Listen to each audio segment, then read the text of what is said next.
पहले मारा और अब बदनाम कर रहे हैं। पहले मारा और अब बदनाम कर रहे हैं। मेरे कातिल मेरी शराफत को नीलाम कर रहे हैं। कब तक, आखिर कब तक इंतज़ार करूं? अब तो कोई डिसीज़न साफ साफ दे दो। उन्होंने तो जीने नहीं दिया साहब, कम से कम अब आप तो इंसाफ दे दो। उन्होंने तो जीने नहीं दिया साहब, कम से कम अब आप तो इंसाफ दे दो। हाँ, माना कि जो होना था वो हो चुका है। मैं खुद को और मेरा परिवार मुझको खो चुका है। हाँ, माना कि मैं कभी लौट कर फिर आने नहीं वाला। वो रिश्ते वो नाते मैं निभाने नहीं वाला।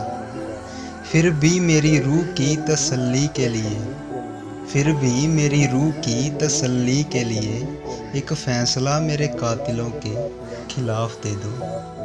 उन्होंने तो जीने नहीं दिया साहब, कम से कम अब आप तो इंसाफ दे दो। उन्होंने तो जीने नहीं दिया साहब, कम से कम अब आप तो इंसाफ दे दो।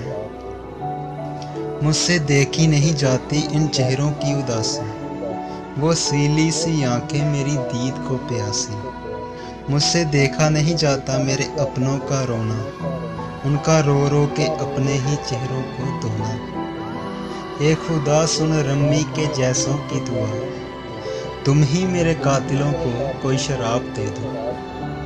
उन्होंने तो जीने नहीं दिया साहब, कम से कम अब आप तो इंसाफ दे दो। उन्होंने तो जीने नहीं दिया साहब, कम से कम अब आप ही इंसाफ दे दो। कम से कम अब आप तो इंसाफ दे दो।